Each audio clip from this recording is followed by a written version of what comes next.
వయసుతో పాటు ఒంట్లో శక్తి తగ్గిపోవడం, జవసత్వాలు క్షీణించడం సహజమే. కానీ ఇందుకు భిన్నంగా కొందరు 60ల్లోనూ అంతులేని ఉత్సాహంతో, ఎనర్జీతో కనిపిస్తూ ఉంటారు. ఎందుకిలా అంటే వారి జీవనశైలి, ఆహారపు అలవాట్లు, వ్యాయామం, తీరుతిందులే కారణమంటారు నిపుణులు.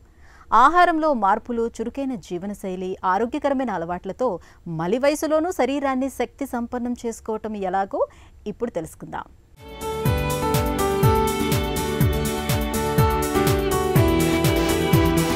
మన శరీరానికి వయసు అనేది ఒక సంఖ్య మాత్రమే. వృద్ధాప్యం అనేది ఓ భావన మాత్రమే. నిజానికి శక్తివంతమైన శరీరాన్ని, చైతన్యవంతమైన మెదడును ఏ వయసులోనైనా సాధించవచ్చు. ఆహారంలో మార్పులు, అలవాట్లతో అద్భుతాలు జరుగుతాయంటారు పరిశోధకులు. ఇందుకోసం వారు కొన్ని సూత్రాలను సూచిస్తున్నారు. ముందుగా ఆహారం విషయానికి వస్తే, కార్బోహైడ్రేట్లు ఎక్కువగా ఉండే ఆహారం ఇన్సులిన్ను క్రియాశీలం చేసి ఒంట్లో వాపును పెంచుతుంది.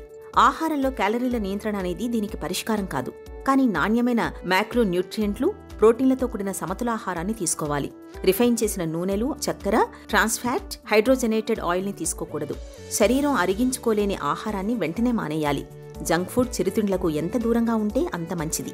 వ్యాయామంలో నడకలాంటి వాటికి ప్రాధాన్యం ఇవ్వాలి.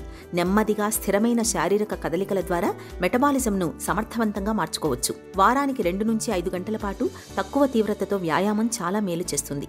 ఎక్కువ దూరం నడక, swimming, pedal boarding, gardening, cycle తొక్కడం వంటి వాటిని ప్రయత్నించవచ్చు.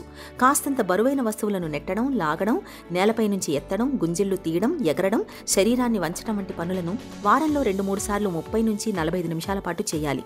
ఈ సహజ సిద్ధమైన వ్యాయామాలు ఒంట్లో గ్రోత్ హార్మోన్ల విడుదలను పెంచుతాయి. ఫలితంగా వయసు పెరిగినా కండరాలు శక్తిమంతంగా ఉంటాయి. అప్పుడప్పుడు పరుగులు తీయడం ఒంట్లో హార్మోన్ల సమతుల్యతను పెంచుతుంది. ఇక చాలినంత నిద్రపోవడం అనేది శరీరానికి ఉత్తేజాన్ని ఇస్తుంది. పడుకునే ముందు డిజిటల్ తెరలకు దూరంగా ఉండాలి. పడక గదిని చల్లగా ఉంచుకోవాలి.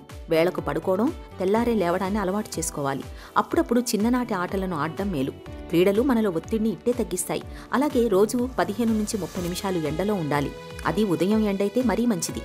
ఇవాళ ఎక్కువ తెలుసుకుని అంతకంటే ఎక్కువ ఆందోళన పడడం ఎక్కువైంది. చిన్న చిన్న విషయాలను పెద్దగా ఊహించుకొని భయాందోళనలకు గురవడం మంచిది కాదు. వెల్నెస్ అనేది మీరేం చేస్తున్నారనే దానిపైనే కాదు, దేనిని వదిలేస్తున్నారన్న దానిపైన ఆధారపడి ఉంటుంది. ఇక మెదడును చురుగ్గా ఉంచుకోవడానికి రోజు సవాళ్లను స్వీకరించాలి. పజిల్స్ని పూరించడం, చదరంగం ఆడడం వంటివి వృద్ధాప్యంలో మెదడును చురుగ్గా ఉంచుతాయి. ఇలా అన్ని రకాలుగా తగిన జాగ్రత్తలు తీసుకోవడం ద్వారా మలి వయసులోనూ శారీరకంగా బలంగా ఉండవచ్చు.